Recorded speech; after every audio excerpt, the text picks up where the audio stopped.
की बहू। क्या सावित्री, मैंने सुना है कि मालती की बहू ने अपने सास ससुर को घर से निकाल दिया है। अब क्या कहूं, आजकल की बहुओं का कोई भरोसा नहीं है, कब क्या कर दें। मालती की बहू को देखकर कौन कह सकता था कि वो ऐसी निकलेगी। तू सही कहती है, आजकल की बहुओं को देख मुझे तो बड़ा डर लगता है। कहीं मेरी बहू भी ऐसी निकल गई तो। नहीं नहीं, मैं तो गांव की सीधी सादी लड़की से अपने बेटे की शादी करवाऊंगी।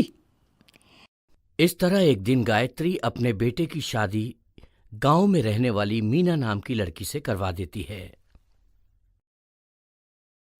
ये लीजिए माँ जी, आपके लिए गर्मा गर्म नाश्ता और चाय।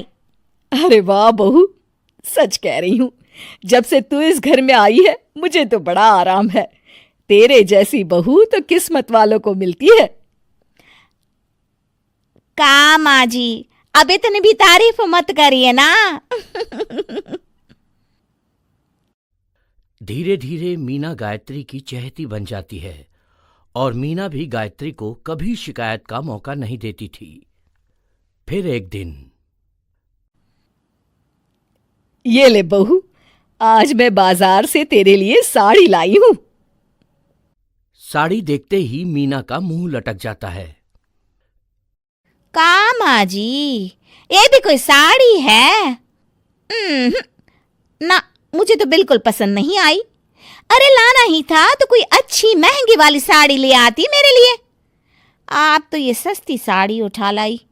मुझे नहीं ना चाहिए आपकी ये साड़ी, आप ही पहनिए इसे। अरे ये क्या बहू, तू तो आजकल कुछ ज्यादा ही नखरे दिखा रही है।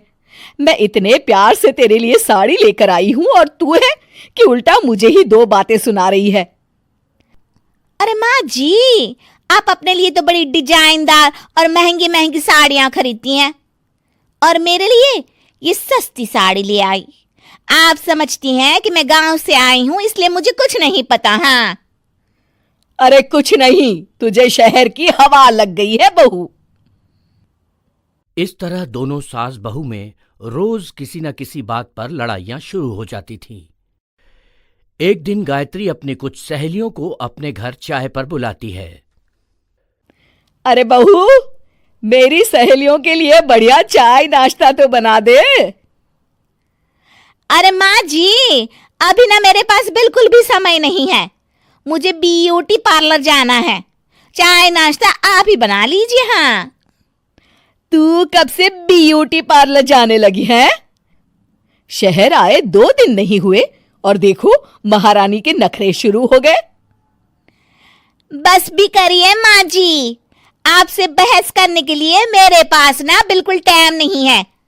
आपका का है, आप समझती हैं कि मैं गांव से आई हूं तो मुझे कुछ नहीं आता, और आप जो रोज रोज मुझसे मेहमान नवाजी करवाती रहती हैं नौकरानी की तरह।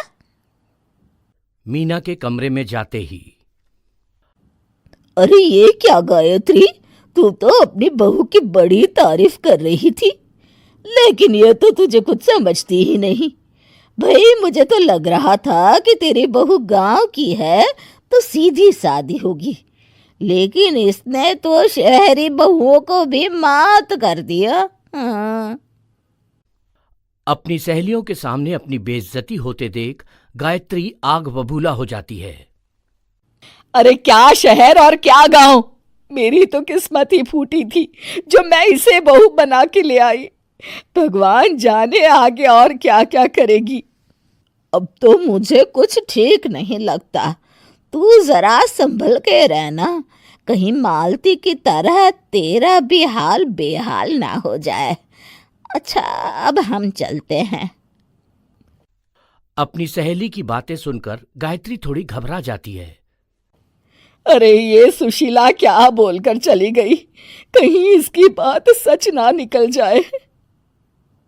दूसरी तरफ मीना सारी बातें सुन लेती है। अगले दिन से गायत्री अपनी बहू से कोई काम करवाने से पहले 10 बार सोचती थी। ज्यादातर काम वो खुद ही कर लेती थी। अचानक अपनी सास में आए इस बदलाव को देख मीना, लाइए ना माँ जी, मैं कर देती हूँ ना काम। एक बात पूछूं माँ जी, आजकल ना आप बड़ी चुप चुप सी रहती हैं और अब मुझसे झगड़ना तो दूर, मुझसे खुल के बात तक नहीं करती आप। कुछ नहीं बहू, ऐसे ही। मीना अपनी सास की मंशा भांप जाती है और मुस्कुराते हुए कहती है, अरे माँ जी, चिंता मत करिए, मैं आपको घर से नहीं ना निकालने वाली। ये डर आप अपने मन से निकाल दीजिए। अरे छोटे मोटे झगड़े तो हर घर में होते रहते हैं, चाहे कुछ भी हो जाए, आप मेरी सासू माँ हो। मैं तो जिंदगी भर आपकी सेवा करूंगी माँ जी। अपनी बहू की बातें सुन गायत्री को एक प्रकार का संतोष होता है और उसकी सारी चिंताएं दूर हो जाती है। गायत्री अपनी बहू को गले लगा लेती है।